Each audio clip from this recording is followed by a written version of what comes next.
नमस्कार दोस्तों बिहार की राजनीति में अभी सबसे ज्यादा चर्चा मुकेश सहनी के पिता जीतन सहनी की हत्याकांड का हो रहा है। इसके बीच में मीडिया वाले जब जीतन सहनी के हत्यारे काजिम अंसारी की पत्नी से बात करने पहुंचते हैं तब उसकी पत्नी का ऐसा बयान आता है जिसे सुनने के बाद आपकी भी हंसी निकल जाएगी और कहीं ना कहीं आपको यह बात स्पष्ट रूप से पता चल जाएगा कि किस प्रकार से जीतन सहनी के व्यक्तित्व को खराब करने के लिए उन पर सूदखोरी का गलत आरोप काजिम अंसारी के द्वारा लगाया जा रहा है। दोस्तों, जब मीडिया वाले पूछते हैं काजिम अंसारी की पत्नी से कि क्या आपको पता है कि आपके पति ने सूदखोरी का आरोप लगाया है या फिर कर्ज लिया था जिसे ना चुका पाने के वजह से उसने मुकेश सहनी के पिता जीतन सहनी की हत्या की है, तो इस पर उसकी पत्नी का बयान आता है कि मुझे तो पता ही नहीं है कि आखिर हमने कर्ज कब लिया था। यानी वो साफ इनकार करती है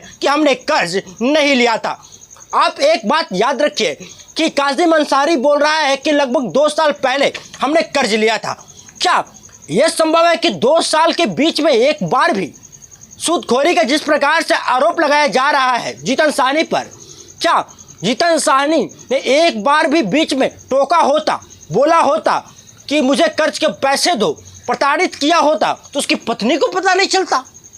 पत्नी तो साफ इनकार कर रही है कि हाँ हमें पता ही नहीं कि कर्ज भी लिया गया है। तो यह स्पष्ट करता है कि सूदखोरी या फिर ब्याज का जो पैसा है लेने देने का, इसका आरोप जीतन सहनी पर जानबूझकर काजिम द्वारा लगाया जा रहा है और काजिम बिल्कुल बहुत ही जघन्य अपराध को अंजाम देने के बाद खुद को बचाने का प्रयास कर रहा है। दोस्तों, इस वीडियो को आप जरूर देखिएगा जाकर, और हाँ, पहले बात को सुन लीजिए आखिर उसकी पत्नी ने क्या क्या कहा है। उसकी पत्नी से जब मीडिया वाला पूछता है तो वह कहती है कि हमारे पति उस रात को दूध रोटी खाकर सो गए थे और पुलिस के जांच में उसके नाखून और कपड़ों से जीतन सहनी का खून बरामद हुआ है। तो उस पर वो बोल रही है कि हाँ, उस रात को वो मुर्गा लेकर आए थे और शायद मुर्गा को उन्होंने हलाल किया था, इसलिए उनके हाथ में खून लगा था। भाई, पहली बात तो वो बोल रही है कि दूध रोटी खाकर सो गए थे, दूसरी बात बोल रही है कि मुर्गा लेकर आए थे। भैया, मुर्गा लेकर अगर आए थे, मुर्गा बना भी था, तो आप दूध रोटी खाकर क्यों सो गए?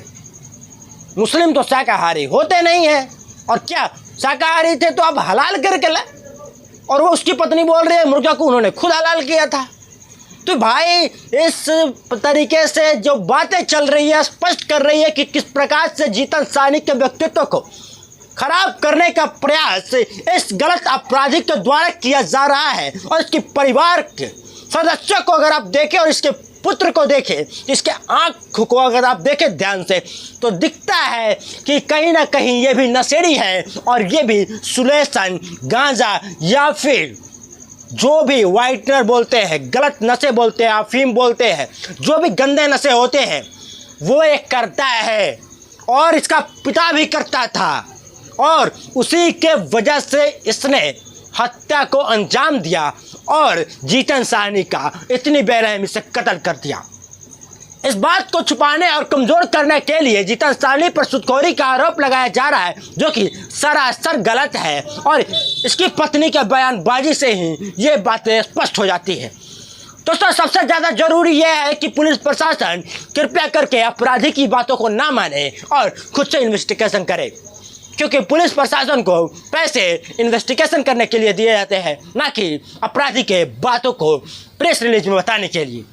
दोस्तों, आप सभी का क्या कहना है इस घटना को रिलेट करते हुए, और आपका क्या सोचना है? क्या सच में गलत आरोप जीतन सहनी पर लगाया जा रहा है? कमेंट सेक्शन में जरूर लिखिएगा, और हाँ, इस वीडियो को जाकर जरूर देखिए, आपको बहुत कुछ जानने को मिलेगा, और अच्छे से सुनिएगा तो आपको स्पष्ट रूप से समझ आ जाएगा कि किस प्रकार से जीतन सहनी को बदनाम करने का प्रयास इसके परिवार वालों के द्वारा और काजिम अंसारी के द्वारा मिलकर किया जा रहा है। वीडियो कैसा लगा कमेंट सेक्शन में जरूर लिखिएगा, और ऐसे वीडियोस के लिए यूट्यूब चैनल जो सब्सक्राइब करिएगा। मिलते हैं नेक्स्ट वीडियो में, तब तक के लिए धन्यवाद।